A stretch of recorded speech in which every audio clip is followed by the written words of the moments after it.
الحمد لله رب العالمين، والصلاة والسلام على رسوله الكريم وعلى آله وأصحابه أجمعين. أما بعد، السلام عليكم ورحمة الله وبركاته.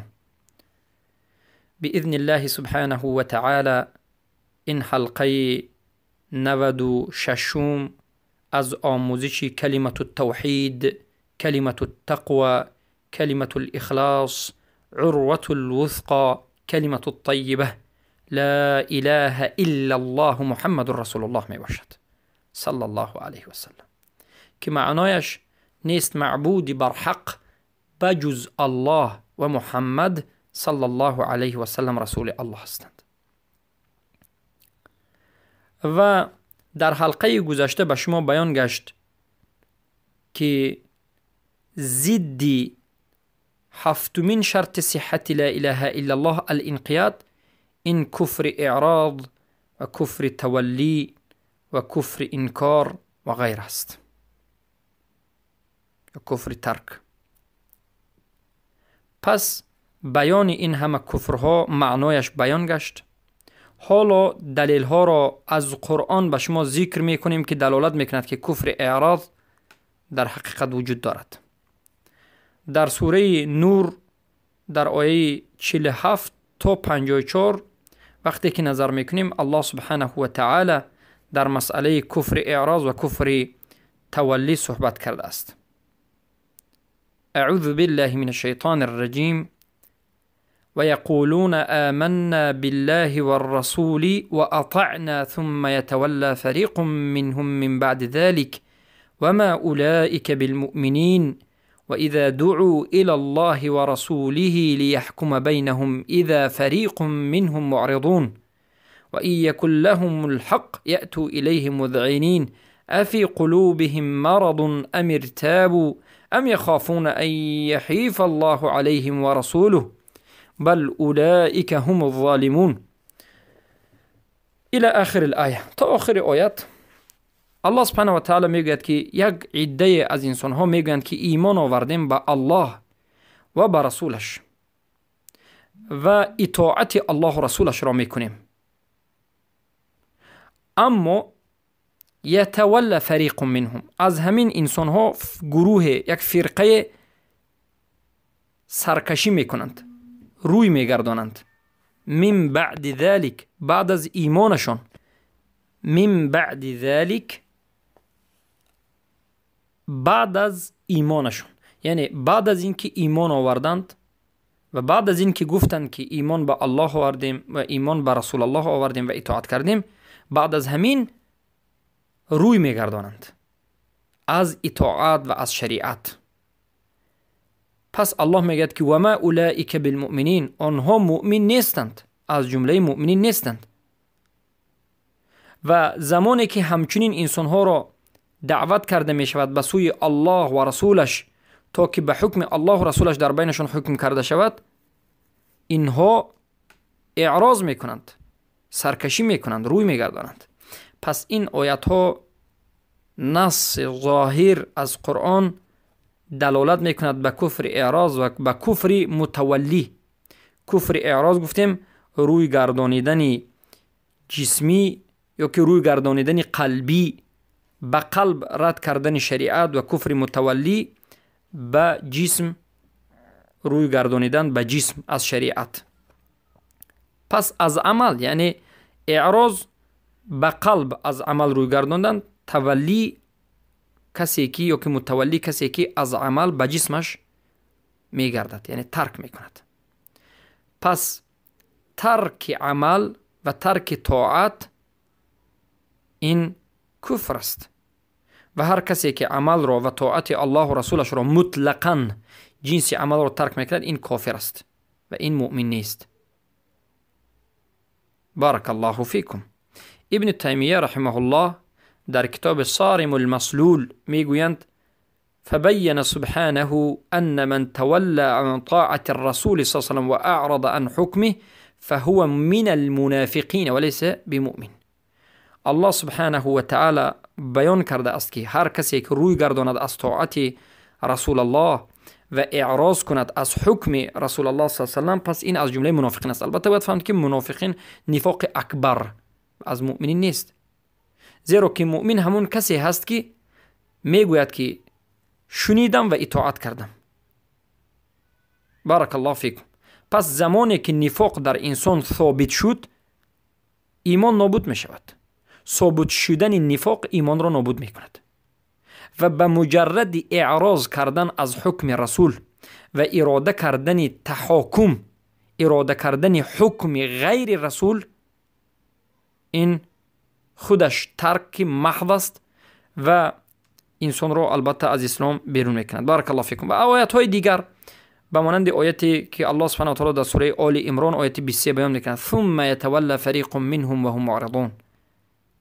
یک عده بعد از ایمانشان ترک عمل کردند، روی گرداندند از شریعت و اطاعت و عمل، فرقه از همون ایمان انسان‌هایی که ایمان آورده بودند گفتند و آنها از جمله اعراض کردگان شدند، معرضین، کسانی که اعراض کردند. و این چنین در سوره انفال الله سبحانه و تعالی بیان میکند آیه 23 این چنین: ولو اسمعهم لتولوا وهم معرضون. پس بعضی از انسان‌ها هست که بعد از بیان حق، بعد از فهمیدن حق هم روی میگردانند و از جمله معرضین میشوند، سرکشیده ها میشن، یعنی عمل از جمله ترک کنندگان عمل میشوند. و الله سبحانه و تعالی در سوره انبیاء آیه 24 میگوید: بل اکثرهم لا یعلمون الحق فهم معرضون. بلکه اکثری از انسان ها حق را نمیدانند و آنها از جمله معرضانند، ترک کنندگان عملند، روی گردانندگان یا روی گشتگان از شریعتند. وقتی که ما میگیم که اکثریت همیشه در نسبت کفار است یا که گمراهان است، بعضی ها غمگین میشوند به مانند مرجئه ها. وقتی که به نصوص قرآن و سنت نظر میکنیم، گمراهان همیشه زیادترند از انسان‌هایی که به حق خود را نسبت میدهند یا که از انسان‌هایی که در حق هستند. از اول تا امروز همیشه گمراهان و کسانی که حقیقت را نمیدانند و اعراض کردند، اونها زیادند نسبت به کسانی که پیروی حق هستند. برای من علما میگن اکثر این دنیا در حالت گمراهی است، در بسیار حالت، از اول تا به امروز. و این وقت هم دلالت به هم میکرد بل اکثرهم لا یعلمون الحق، بلکه اکثر انسان ها حق را نمیدانند و آنها اعراض از شریعت میکنند، از عمل دست کشیدند. و هم عن آیاتنا معرضون، و آنها از آیات های ما اعراض کرده اند، از نشانه های ما دست کشیدند، از این آیات ها روی گردانیدند. سوره انبیاء 32. و الله سبحانه و تعالی در سوره اینچنین انبیاء آیه 1 میگوید: اقترب للناس حسابهم وهم في غفلة معرضون. برای مردم نزدیک شد حسابشون، یعنی روز قیامت نزدیک شده است، حساب و کتاب نزدیک شد، اما انسان ها در حالت غفلتند و روی از عمل گرداندند و عمل نمی کنند، عمل را ترک کردند، این قیاد را ترک کردند. ببینید سبحان الله، همه این آیات ها دلالت به کفر اعراض می کند، کفر تولی می کند.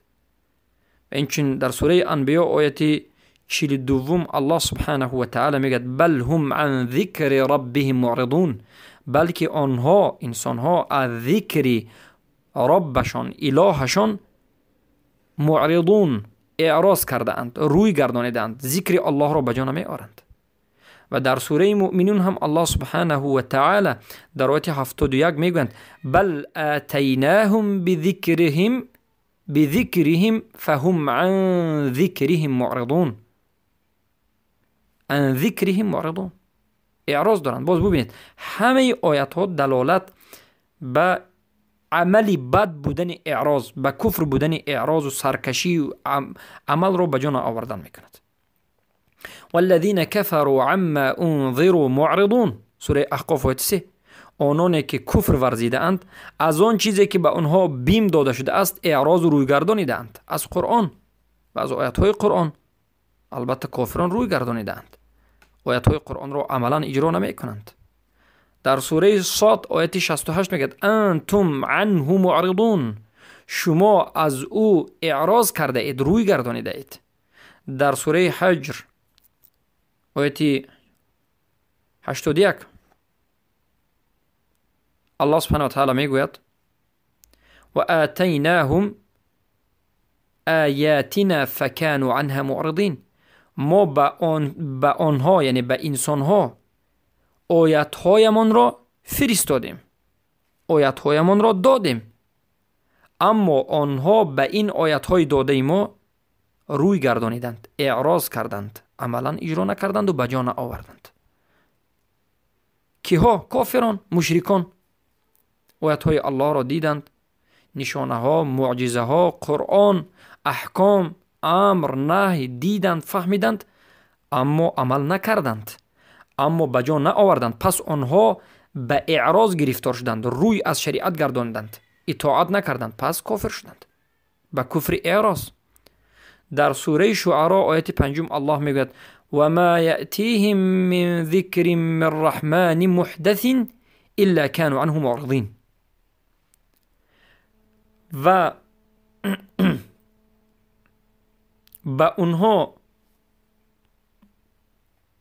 نمی رفت و ما یأتیهم من ذکر، یگان ذکر از رحمان، مگرم اینکه آنها اعراض میکردند. یعنی یگان آیت الله، یگان سخن الله به آنها نمی رفت، به کافران، مگرم اینکه آنها اعراض میکردند، روی میگردند. یعنی بعضی از قوم ها کافران و مشرکین بودند که هر یک احکام آمده الله را رد میکردند، قبول نمیکردند، اطاعت نمیکردند، عمل نمیکردند، اعراض میکردند. الله سبحانه و تعالی در سوره مدثر آیت 49 میگوید فما لهم عن التذکرة معرضین، برای آنها چی شده است که از تذکره کردن اعراض میکنند. و الله سبحانه و تعالی در سوره طه آیت 144 میگوید و من اعرض عن ذکری فإن له معیشة ضنکا، هر کسی که از ذکر من روی گردانید، دست کشید، ذکر مرا ترک کرد، پس البته برای اون حیاتی تنگ واقع خواهد شد. البته همین چنین هست که هر کسی که از توحید بیخبر است، از الله شناسی بیخبر است، از دین بیخبر است، از ذکر الله بیخبر است، پس زندگیش بی نهایت زندگی دردناک، المناک و علم‌آور و ضیق خواهد شد. اما کسی که مسلمان است، اطاعت می کند، انقیاد می کند، عمل را انجام می دهد، کفر اعراض ندارد، تولی ندارد، به دین الله روی آورده است و حرکت کوشش می کند، قلبش گشاده می شود. یشرح صدره للاسلام و من یرید ان یهدیه یشرح صدره للاسلام. الله کسی را که خواهد که هدایت به اسلام کند، شرح صدر را به اون نصیب می کند، دلش وسیع می شود، ضیق نمی شود و قبول حق و عمل کردن بر حق برای اون آسان می گردد. بارک الله فیکم. در سوره سجده آیت 22 الله سبحانه و تعالی می گوید و من اظلم ممن ذکر بآیات ربه ثم اعرض عنها، ظالمتر از آن کس کیست؟ و من اظلم کیست ظالمتر از آن کسی که به آیاتهای الله یادرس شد اما بعد از این اعراض کرد، روی گردانید از همین آیاتهای الله. کیست ظالمتر؟ نیست ظالمتر. اینجا مفهومی یا که استفهام انکاری شده، سوال انکاری، یعنی ظالمترین کس کسی است که آیاتهای الله را، سخنهای الله را، حق را فهمید و بعد از این روی گردانید. سبحان الله. و من اظلم، و کیست ظالمترین کس از آن کسی که ذکر بی آیات ربه، تنبیه داده شد، تذکیر داده شد، یادرس شد از آیاتهای ربش، معبودش، الهش، اما بعد از این اعراض کرد، از همین آیاتهای الله روی گردانید، اطاعت نکرد، عمل نکرد. از این دیگر ظالمتری وجود ندارد. پس ای خواهرم و برادر موحدم، از جمله ظالمان نباشید، از جمله کسانی نباشید که حق را فهمیدید و دانستید اما باز عمل نمی کنید، بلکه از جمله مؤمنین باشید، محسنین باشید. الله سبحانه و تعالی در سوره بقره آیت 246 میگوید فلما كتب عليهم القتال تولوا الا قليلا منهم. پس زمانی که برای اونها قتال فرض شد، جنگ کردن به خاطر الله فرض شد، بسیاری از اونها روی گردانیدند، از اطاعت کردن این حکم الله روی گرداندند، مگرم فرقه کمی از اونها. البته این آیت به بنی یهود، بنی اسرائیل دلالت میکند. وقتی که برای اونها الله سبحانه و تعالی حکم را، قتال را فرض کرد، بسیار از اونها دست کشیدند. و امروز هم میبینیم وقتی که این حکم الله فرض شد، در البته جنگ احد هم وقتی که نظر به جنگ احد میکنید، رسول اکرم صلی الله علیه و سلم وقتی که به جایششان به صحابگان بیرون شدند، عبدالله ابن سبع یهودی، عبدالله ابن سبع ابن سلول الیهودی، سرکرده منافقین، 3-1 جیش رسول الله صلی الله علیه و سلم را به عقب گردانید و به کمک رسول الله نتافت، به کمک رسول الله نشتابید، بلکه از کمک کردن دست کشید. اونها در همین جای ضروری روی گردانیدند. بارک الله فیکم. و الله سبحانه و تعالی در سوره آل عمران آیت 20 میگه فإن اسلموا فقد اهتدوا وإن تولوا فإنما عليك البلاغ. پس اگر اسلام بیاورند، تسلیم به احکام الله شوند، به تحقیق هدایت یافتند. و اگر اسلام نآوردند و گفته های تو را قبول نکردند و روی گردانیدند، اطاعت نکردند، پس البته تو بدان که وظیفه تو فقط رسانیدن است. فإنما عليك البلاغ. بر تو ضرور است رسانیدن، تنها می رساند. رسولان هم وظیفهشان رسانیدن بود، رسالت بود. یا ایها الرسول بلغ ما انزل الیک من ربک فإن لم تفعل فما بلغت رسالته. ای رسول، از آن چیزی که از جانب الله به تو آمده است به مردم برسان و اگر نرسانی بدان که رسالت را به پایان نرسانیدی. برای همین رسول اکرم صلی الله علیه و سلم تمام شریعتی که از جانب الله آمده است 100% رسانیده اند. اما کسی که خواست و قبول کرد، هدایت شد، تسلیم شد و هدایت یافت. کسی که روی گردانید، جوابگریش در نزد الله است. در سوره آل عمران، آیت 32 الله سبحانه و تعالی میگه قل اطیعوا الله والرسول فإن تولوا فإن الله لا يحب الكافرین. بگو ای محمد که الله را و رسولش را اطاعت بکنید، انقیاد بکنید، عمل بکنید. پس اگر هر کسی که روی گردانید، وقتی که این سخن را گفتی اطاعت کنید، به الله و رسول گفتی اما اطاعت نکرد و روی گردانید و اعراض کرد، تولی کرد، البته بدون که الله کافران را دوست نمی دارد. الله در اینجا کفری تولی را خودش ذکر کرد، گفت هر کسی که روی از اطاعت الله و رسول میگرداند این کافر است. الله سبحانه و تعالی در سوره آل عمران آیت 64 میگه فإن تولوا فقولوا اشهدوا بأننا مسلمون. اگر روی گردانیدن، اگر دست کشیدن از اطاعت الله و رسولش، بگو بر آنها، بگویید که شاهد باشید که ما از جمله مسلمانانیم. هر آن کسی که از دین الله روی گردانید، به اونها میگیم که شاهد باشید که ما مسلمانیم. در سوره نساء آیت 89 الله سبحانه و تعالی میگه فإن تولوا فخذوهم وقتلوهم. اگر روی گردانیدند، اطاعت نکردند، بگیرید و اونها را به قتل رسانید. بارک الله فیکم. پس برادران عزیزم، همه این آیات ها دلالت میکند که مسلمان نباید این عمل ها را انجام بدهد. مسلمان نباید به شریعت روی گرداند. مسلمان همیشه باید در حالت انقیاد عمل نمودن باشد. انقیاد و عمل همیشگی است. الله میگه فإن تولوا فاعلم انما يريد الله ان يصيبهم ببعض ذنوبهم. فاعلم انما يريد الله ان يصيبهم ببعض ذنوبهم. اگر روی گردانیدن بدون که البته الله میخواهد که اونها را گرفتار کند به بعضی از گناهانشان، سوره مائده آیه 49.